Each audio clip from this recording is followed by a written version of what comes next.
Not much. I'll go visit her. Right now?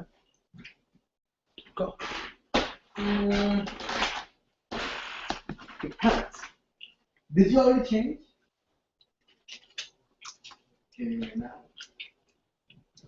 Where's your brother right now?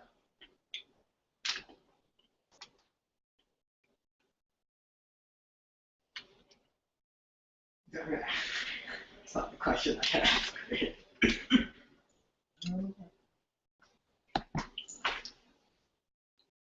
you tell her? Yeah, I've been there. Okay. I've been there. No, just nothing. Well, what else are you gonna do? I mean, just the weekend. But you go class tomorrow? Or something nice to see.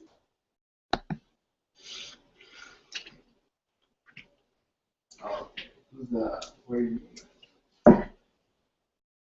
Oh, nice.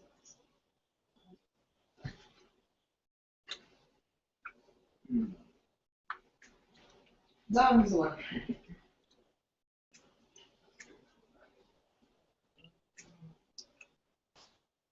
And it's fine, you know. Sound that cute. He's doing well. Yeah, he had his. Yeah, so he had his last day of work. The other yesterday. It's relaxing. It's chilling. Having a good time. Broke. And slightly broke.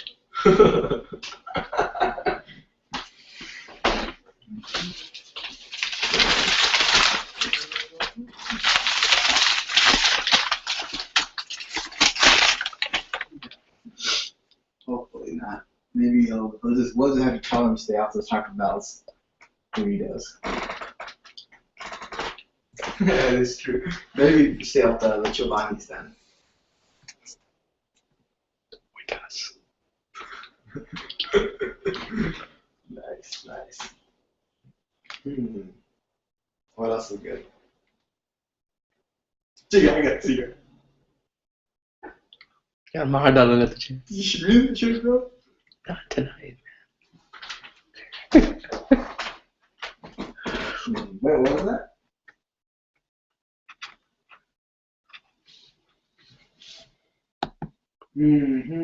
Absolutely.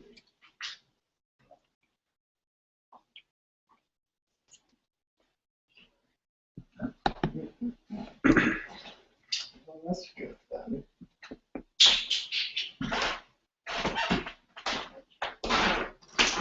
Northeast?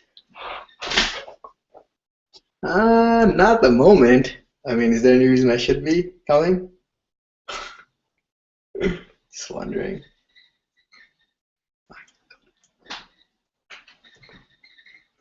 Wait until midnight.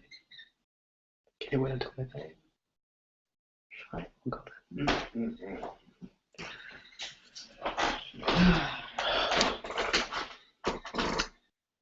Well, someone's watching the class. We're going to get started in a little bit in case no one shows up.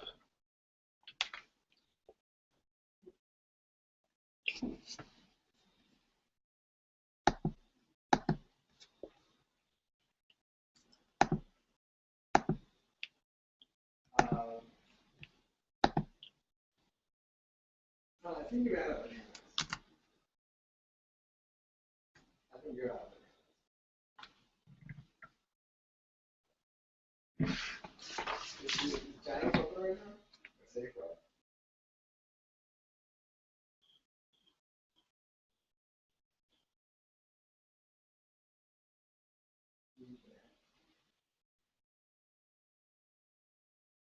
Can you get that?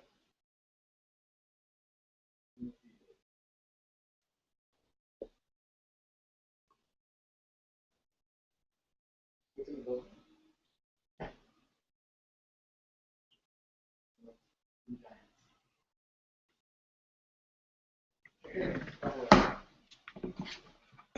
All right, we're going to get started with the class. So today we're going to be talking about possessives, right? So when it comes to possessives, when we look at them in English, possessives are actually different in English than in many other languages because we don't make use of the of. We don't make use of the the word of really when we talk about possession in English, right? In English, we use the apostrophe S construction instead to mention or to indicate possession, to indicate that something is possessing something else. And the way we do this is there are actually several rules that help us make this a reality.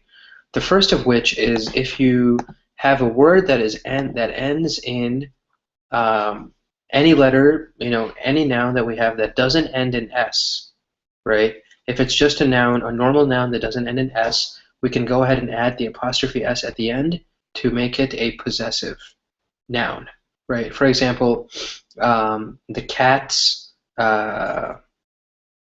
food, right? My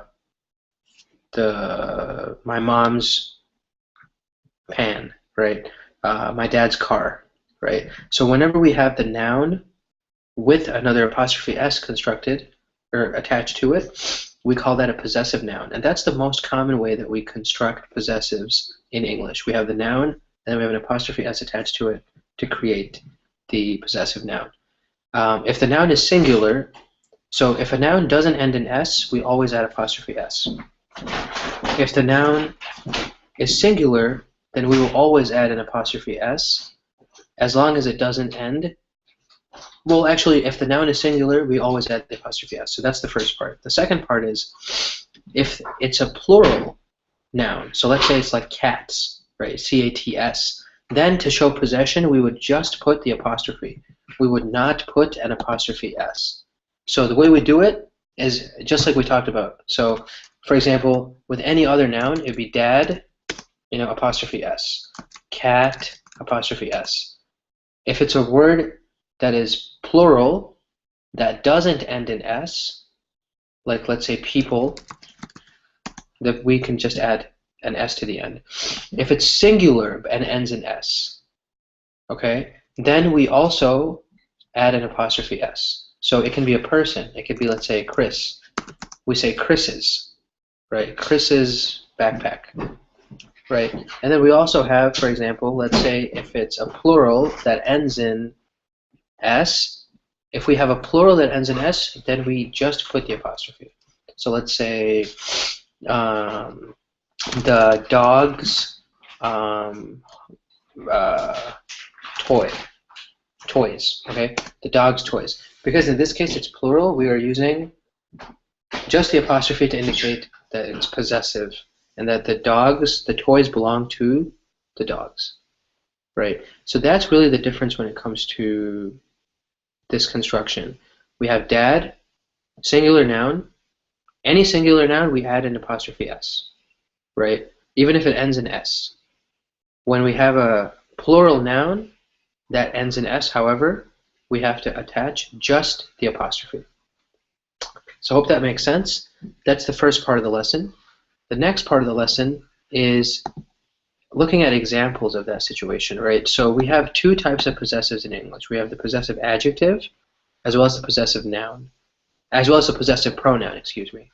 So the possessive adjective is what are words that we use to describe possessive that appear before the noun that they modify. They appear before the noun that they modify. So the construction is always the possessive adjective first and then the noun afterwards, right? So how do we think of this from an English standpoint? We have possessive adjective and then noun. So what are the different types of possessive adjectives? We have, for example, my, your, his, her, our, and their, right? So the possessive adjectives, the list of them are my, your, his, her, your, plural also, right? And then our, and then their. Right, so those are the possessive adjectives. My phone, your computer, right? His laptop, her book, your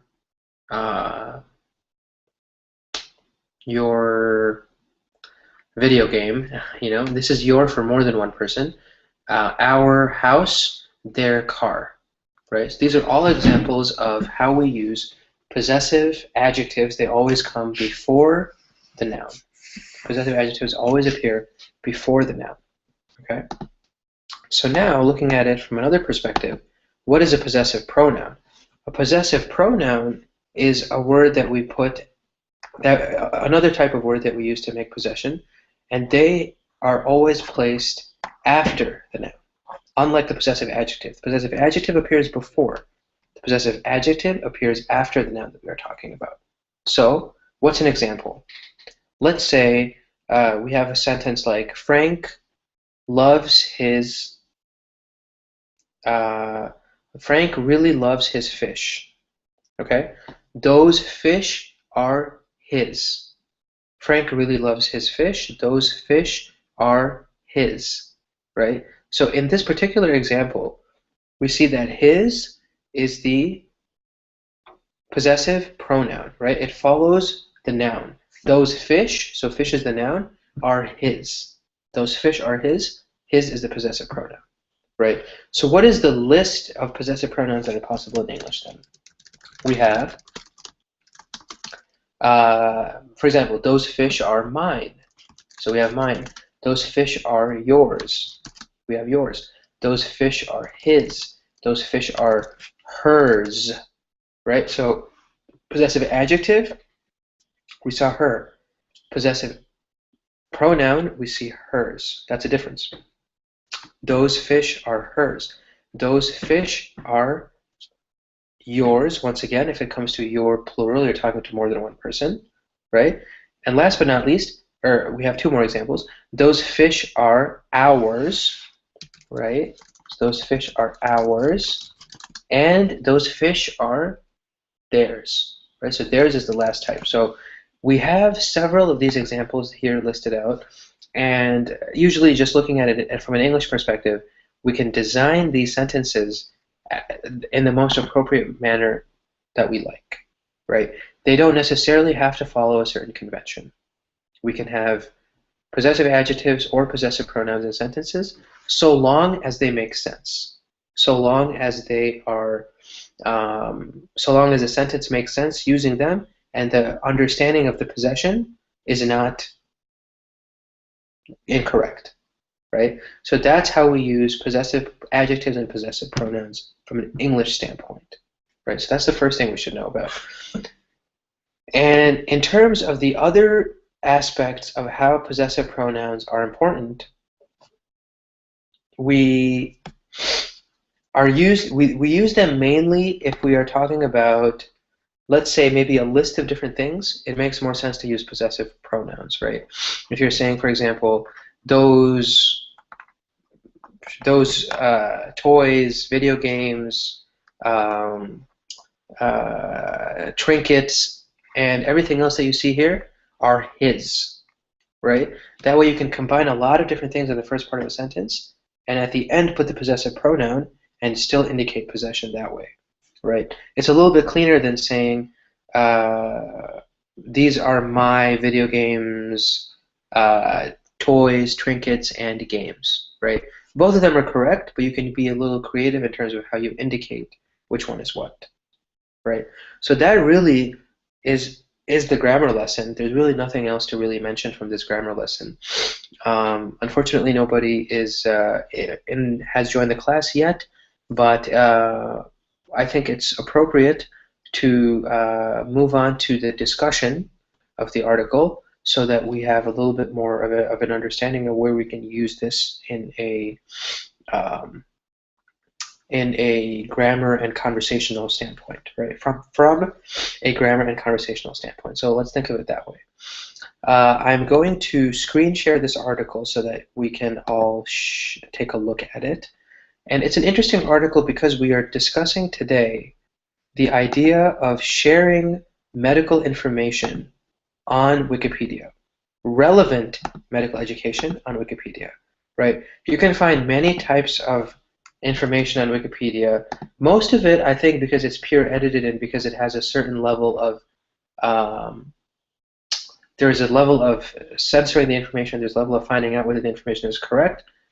We are able to get very accurate information for the most part from a place like Wikipedia. There is a difference, however, when it concerns medical information, because medical information, honestly, deserves a level of attention that is much more important, much more salient, much more literally life and death than we see for other types of information. As a result, Wikipedia now is, I think, from the basis of this article, partnering with medical students at various hospitals around the world. And I think they're beginning with University of California in San Francisco to understand the process of how we can figure out which or how we can consolidate and compile accurate medical information for the public, for people who are interested in learning the truth behind diseases and behind medicine and behind all those other aspects of life, of health and wellness, I should say, right? So I'm going to begin screen sharing this article, and we can take a quick look to see what they are talking about here, right? So it's a New York Times article, and it starts out by saying, editing Wikipedia pages for med school credit. Medical students at the University of California, San Francisco, will be able to get course credit for editing Wikipedia articles about diseases, part of an effort to improve the quality of medical articles in the online encyclopedia and help distribute the articles globally via cell phones.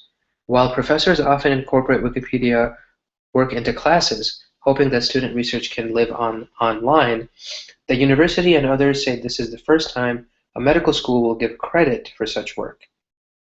We as a profession have our corpus of knowledge, and we owe it as a profession to educate the lay public, said Dr. Amin Azam, a health sciences associate clinical professor at the UCSF School of Medicine, who will teach the month-long elective course in December. The course is open to fourth-year medical students and was scheduled for a month when many travel the country for interviews to arrange their residencies, so they need the flexibility to work remotely, Dr. Azam said. 3 students have signed up for the course, but he said that this time was really to test whether the concept was worthy. He said he could envision such a course being required for students as they begin studies and must immerse themselves in the details of how the body works and at times stops working. Wikipedia editing will force students to think clearly and avoid jargon, he said. We do a great job in helping them talk to doctors, but we don't do as good a job in helping them speak to the public, he added. The students' editing will be part of Wiki Project Medicine, which focuses contributors on the 100 or so most significant medical articles, including those on tuberculosis and syphilis, but especially on those important articles that need the most editing. The project lists more than 350 active editors, many of whom cite an advanced degree under the header medical qualification. These articles are submitted to a group from Translators Without Borders that produces medical articles for Wikipedias in languages spoken in countries that often lack high-quality medical information. Examples include an article in Javanese on dengue fever and one in Hindi on urinary tract infection. Creating these high-quality medical articles fits neatly with efforts by the Wikimedia Foundation to make deals with cell phone carriers to provide Wikipedia on content free of data charges, especially in the developing world where cell phones are often the only connection to the internet. If we want to get high-quality information to all the world's population, Wikipedia is not just a viable option, but the only option, Dr. Azam said. He credited one of his former students, Dr. Michael Turkin, 32, a first-year resident in internal medicine at Stanford Hospitals and Clinics, with helping to conceive of the course. Dr. Turkin said the importance of Wikipedia's medical information became clear to him a couple years ago when a friend asked him how long HIV tests could give false negative readings. A Wikipedia entry said 2 weeks, and that didn't seem right, he said. I checked with the literature, and it's up to 28 days based on the test. He made the change, then looked at how many people read the article a month, often tens of thousands. Rather than be offended at the open access to Wikipedia pages, Dr. Turkin said he found it very reassuring that it's a collaborative effort, with many people checking what is written. Dr. Azam said the details of the course were still being worked out. He said he planned to see students for 2 days at the start to plot the writing and editing requirements, then track their own work on Wikipedia. While some might fear that his students would cut corners, Dr. Azam said, I am working with medical students, professionals in training, who are highly motivated. I'm not worried about them slacking. Right. So we take a look at this article, and it's an interesting article because honestly, when we think about the amount of information that is available for the lay public, right? When you consider the lay public living in, for example, a country like India or a country like Indonesia, those are the two locations that were mentioned in this article, right? They said translating an article in Javanese and translating an article in Hindi, right? So these societies, oftentimes with these developing countries, when you take a look at the situation in these parts of the world, the only thing that the local people have access to when it comes to technology may be a cell phone. You know, they don't have access to laptops. They don't have access to the latest and greatest in terms of, you know, mobile technology. They just have basic cell phones.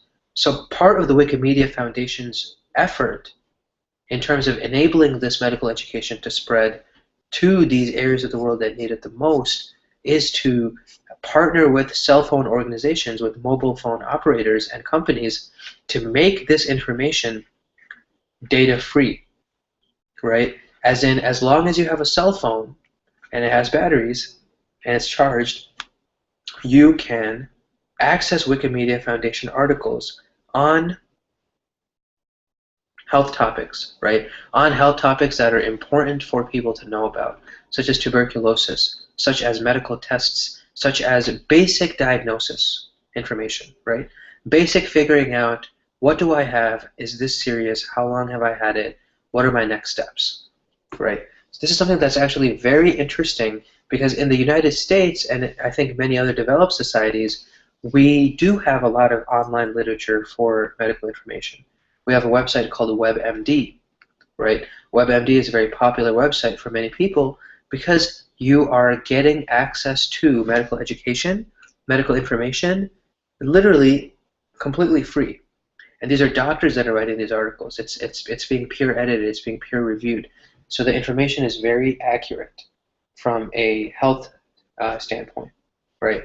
So the Wikimedia Foundation and what it's doing is remarkable in terms of being able to harness this information in a way that is beneficial to the people who need it most, and especially using medical students who are very often at that point where they are really learning the information. They're at that point where they can use the information that they have learned in their first 4 years, and they really want to share it with the public. They're at that stage of no longer being a medical student, becoming a doctor, right? So they're targeting these fourth-year students, extremely motivated people who know what they're doing, who know what they're talking about, and that is the focus, hopefully, of this project. So, unfortunately, folks, you guys are viewing this article. At this point in a class, I would usually ask people what your questions are, so that you would be able to understand and practice some of these concepts. But just to review, we talked about plurals, right? We talked about possessives and singular, how to construct the plural. And in that sense, it makes a lot of sense to incorporate information. From that point of view, we move to the article to talk about how we can consolidate information, medical information, in a very unique way now, harnessing technology and harnessing the ability of the internet to connect people all over the world, right? So I think that's a good way to think about this, right? I'm just going to spend a little bit more time talking about the article that we mentioned and talking about the questions that I would have asked the class if there were actually some students who showed up. So the first thing I wanted to talk about was, do you think medical students' articles carry the same weight as official medical knowledge? And I think it depends on the person, right? I think it really depends on the person. If you ask medical students what they believe their information to be, at what level their information is, I think they would say that they have a very good understanding, but they are not at the same level, for example, as an experienced doctor. Because when you're experienced, of course, you have more information, and you're able to make better judgments. You have that experience that you can rely on, right? But I think for the most part, if they are going to universities that have very good medical programs, University of California, San Francisco is one of them, right? Then I would say the information coming from a fourth-year medical student, especially if there's another doctor who's reviewing the documentation, who is making sure that the documentation is accurate, I would say that's a very, very, very good way to get these people involved in conveying this information to the public.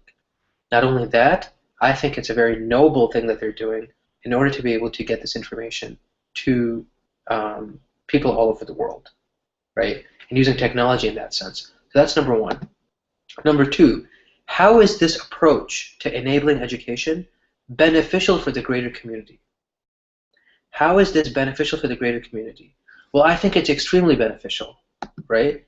We are enabling medical knowledge. We are enabling the understanding of medical knowledge across borders, across people, across languages, right? They're using this group, Translators Without Borders, to take the information that is compiled by these medical students in English and take it so that it's not only in English, to take it and translate it to every possible language that may be necessary for people who are wondering in maybe some parts of Africa where they don't speak English, something about a medical test, something about a medical procedure, right? The information is really extremely valuable. We have to be able to harness the value of this education. And technology is an extremely good avenue in order to be able to do that, right? Next up, right? So the next question I had for folks was, do wikis help expand knowledge across borders? I think I answered that question. I think that absolutely helps expand knowledge across borders. It helps people understand in a very easy format and for free different knowledge that they didn't have before. It helps people learn things that they didn't know before. And so my next question was, how can a collaborative effort help minimize errors? How can a collaborative effort help minimize errors? I think collaborative effort is great because let's say a medical student writes an article, doesn't really know if the article is, maybe has a really good idea, but is unsure about some things. The fact that it's a collaborative effort, that we have other doctors, senior doctors, reviewing this information, makes it very credible, makes it very important, makes it very reliable information, right? Without this collaboration, and I think Wikipedia as a whole is a very collaboration-based initiative, without this collaboration, the information would not be as credible, would not be as reliable, and we would run the risk of people publishing information that is not truly accurate, right? So I definitely agree in that sense.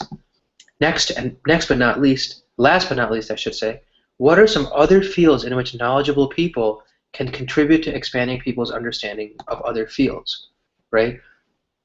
I think teaching, in general, anything, not just medical information, is very noble, right? So what we are doing, for example, at Colingo, we are using English learning modules on the internet to figure out how we can help people who are intent on mastering English. I think that's a very noble initiative as well.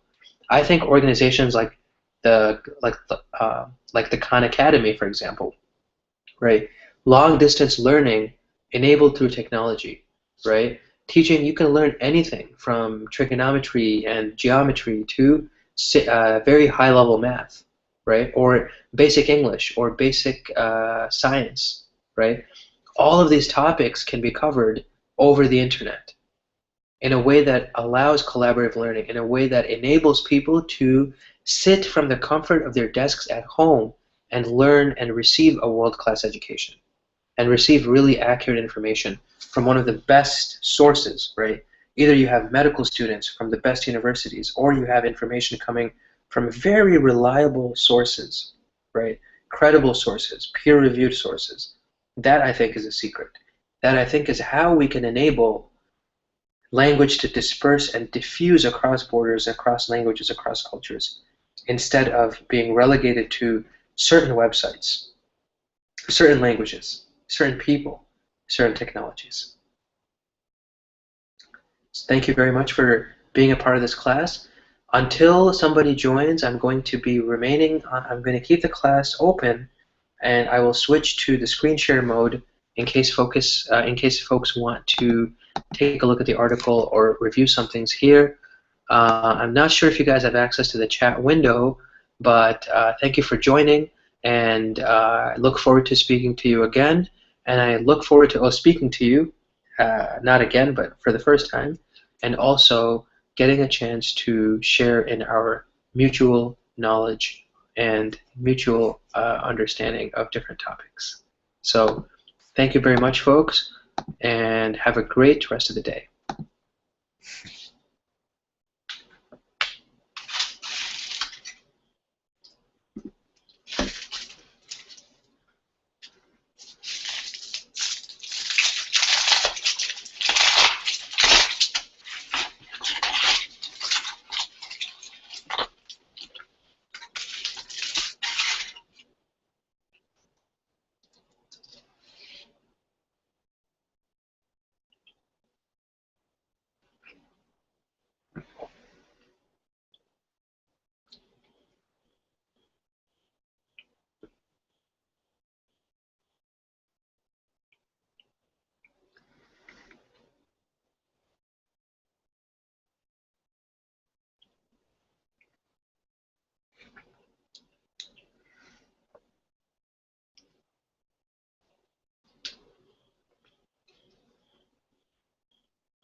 Did anyone join? It seems like no one joined the class.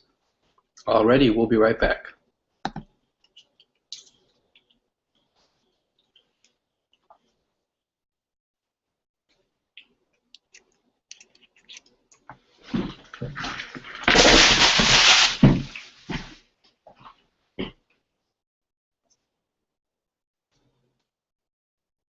Oh, it's right. Fantastic.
But what else are you gonna do? I mean, just the weekend. But you're gonna play tomorrow or something nice to see.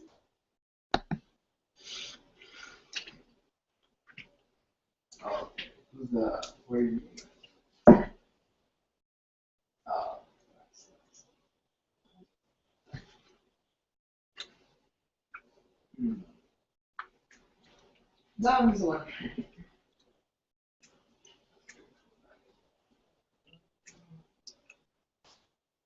And it's fine, sound out cute. He's doing well. Yeah, he had his so he had his last day of work yesterday. Not much. I'll go visit her. Right now? Go. Depends. Did you already change? Can you right now? Where's your brother right now?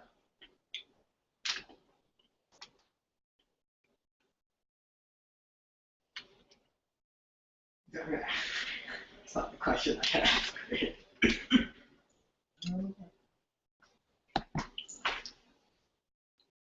you tell her? Yeah, I've been there. Okay. I've been there. No, just nothing.